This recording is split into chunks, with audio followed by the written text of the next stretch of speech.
et ça c'est irresponsable.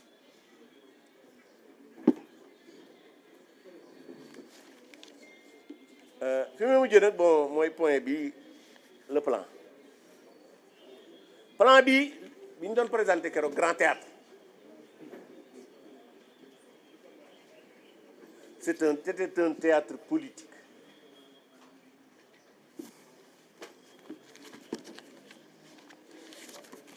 mooy lii plan bi tur wi rek déjà de Pastef da cee wax lu dëgg ndax dañ ko tuddee redressement économique et social loolu la tudd na ci français plan bi économie néew ci social néew ci ñu tuddee ko ci wolof jubbanti koom xam nga koom mooy lan l'économie c'est la production de richesse mi ngi tàmbalee ci soxna si jaay caaf ci koñ bi ba ci Sonatel loolu économie ñoom son plan c'est un plan de redressement des finances publiques noonu la tudd redressement des finances publiques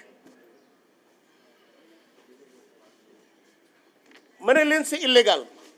parce que plan bi am na recette impôt yu ñu war a jël fayu am na taxes yu ñu war a fayu xëy na am na bor yu ñu war a leb gis nga République du Sénégal amul benn dërëm bu état bu Sénégal bu gouvernement sañ a jël ci benn sénégalais te assemblée nationale autorisé wu ko c'est pourquoi plan bi dañ ko waroon def projet de loi yóbbu ko assemblée nationale adopté ko ñu door ko présenter au public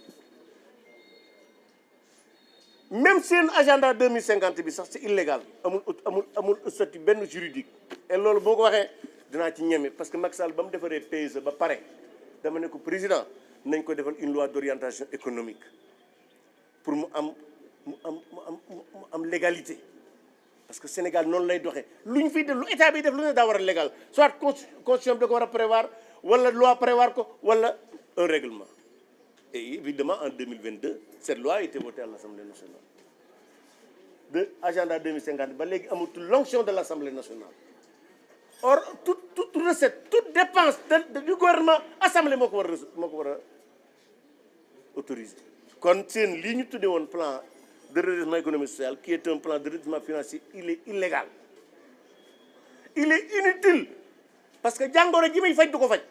au contraire saafara su jur jàngoro lay doon bi des il est dangereux lu tax ma ne c'est dangereux xam nga dégg ngeen fan yi Bayrou François Bayrou premier ministre France ñu présenté plan Bayrou xam naa xëy na Sonko da ko dégg ne xaaral ma def plan Sonko mais xam nga lan mooy différence bi en France c'est le premier ministre qui définit la politique de la nation ce qui n'est pas le cas du Sénégal au Sénégal c'est le président de la République qui définit la politique de la nation et non le premier ministre en se substituant au président de la République Sonko procède par un putsch politique parce que amul benn disposition bu nekk fii bu ko may dara bu ko may lu tolloog tarfatal ay ni pour muy def pour mu présenter lii mu présenter nii mais li gën a grave sax nag mooy l'inutilité boo ko bëggee xam journaliste nag déedéet na ngeen may dimbali di lire li gars yi di bind parce que bu ngeen ko def da ngeen di noppal seen bopp noppal nit ñi bu ñuy wax lu tax plan bi parce que boo bëggee xam plan bi ndax dana am njëriñ wala du xam da ngay wax xool li tax plan bi jóg Sonko nee na mooy l'héritage nee na dañ fay fekk bor bu bari mooy 119% du PIB mooy loolu ñuy wax ah bi des mu ne dañ fay fekk un déficit de 14% ou 12%. C'est-à-dire que déficit ak endettement dafa am nu ñu koy fajee faj yi nag ñëpp bokkuñu ci d'accord mais mos am na nu ñu koy fajee bokk na ci nga réduire les dépenses publiques mooy la bu ñuy réduire les déficits ak l'endettement parce que déficit mooy lan mooy sa njël ëpp sa salaire. bu sa njël ëppee sa salaire voilà bu dee da nga lebi loo mottalee njël li parce que doo seetlu xale yi ñuy xiif ñun nag suñu état bi li ma koy wax toujours day état bu obèse état bu mbuxri c'est-à-dire que li mu soxla ci alal dafa bari te alalu état fan lay jóge impôt taxe ak peut-être ay bor ak i don bu fekkente ne taxe yeeg yooyu yëpp boo ko boolee mu ëpp li moo gën a tuuti li ngay dépenser tu es obligé de nga dem lebi kon encore une fois ñoom li ñu ne moom lañ bëgg a faj tudde ko réduction traite la man gëwma loolu man li ma jàpp mooy état bu Sénégal bii depuis 1960 daa nekk fépp nekk ci lépp te man li ma gëm mooy am na lu baree bari loo xam ne état mën na cee seppi loxoom bàyyi ko le secteur privé. L'exemple de la Sonatel les télécommunications état du Sénégal moo ko doon gérer ñu génne téléphone jox ko créer ko société français en partenariat avec la France gis ngeen tey jii ça fait partie d'un des fleurons de l'Afrique. Pendant ce temps gis ngeen poste ni mu mel tey jii boo xoolee dégg naa ne ñoo dañuy créer 2000 boutiques Sonadis alors que Auchan a été créé la même année que Sonadis Auchan est devenu une multinationale Sonadis fay na bu yàgg bàyyi fi bor kon encore une fois jàpp naa ne bu fekkee dañoo bëgg redresser les finances publiques là aussi lu normal la parce que même 70% du PIB de la dette pour man c'est trop rawatina ci mu ëpp ko déficit bi aussi bu fekkente ne yow li nga bëgg a def daa ëpp li nga mën loolu mooy indi déficit kon boo bëggee di xeex déficit bëgg a xeex nam turati endettement du ay 100 milliards d'économie ngay def il faut aller plus loin loolu man mooy suma position ci affaire bi parce que 100 milliards franchement c'est rien du tout et li gën a garaaw nag du loolu Ousmane Sonko daa gëmloo woon ñiy jaay caaf ñiy jaay naama raas gone yi raxas woto ne leen su ma faloo yéen ñëpp seen bamb naat seen poste dina fees plan bii 5667 milliards yi ci poste Sénégalais yi la koy jëlee waxoon naa leen ko fi bis ne leen parce que balaa tàggoog Sénégal ku daan joxe asaka da nga yalwaani kon ñi doon xaar ne seen bamba dana naat ci nguuru Diomaye ak Sonko nañ ko teg suuf seen bamba du ci naat au contraire dinañ yokk taxes yi dinañ yokk impôts yi te duñ yokkal dara Sénégalais yi mais li gën a ce qu'il faut retenir surtout c'est le caractère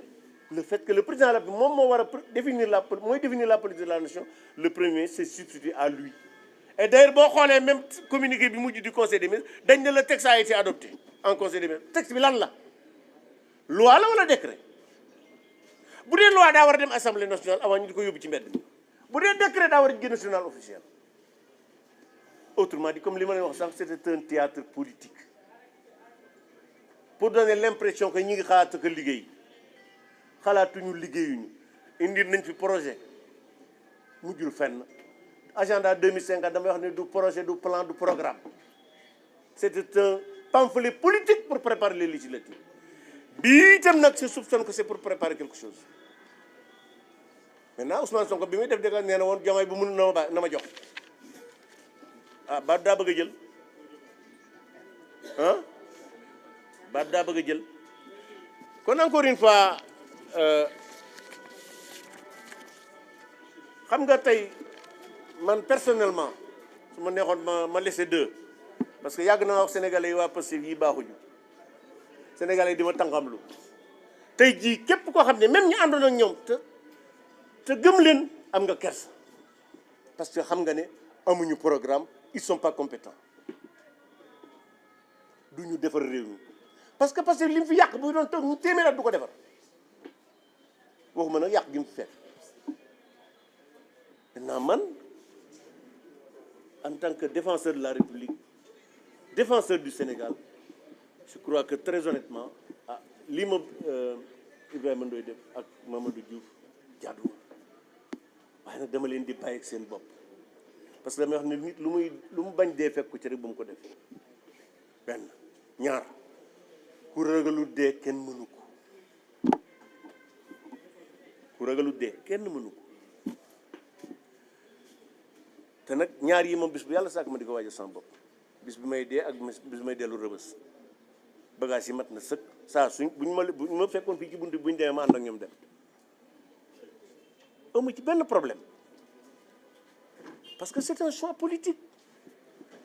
dama ko wax xale yi ma bokkaloon néeg boo ñëwee man leen yéen mag yéen bokkuñu kaa yéen accident de parcours moo leen fi indi man choix politique moo ma fi indi xam nga xale buy dawal woto ba yàgg mu accidenté nit faatu ci mu yóbbu kas ko c'est des accidents de parcours même ñiy sàcc yooyu yëpp c'est des accidents de parcours problème d'éducation. Moi j'ai choisi de combattre un pouvoir fasciste. Je sais qu'ils sont capables de tout parce que ñi sookee juróom-ñett fukki nit yu faatu ay milliards yi fi yàqu ils n'hésiteront, ils ne reculeront devant rien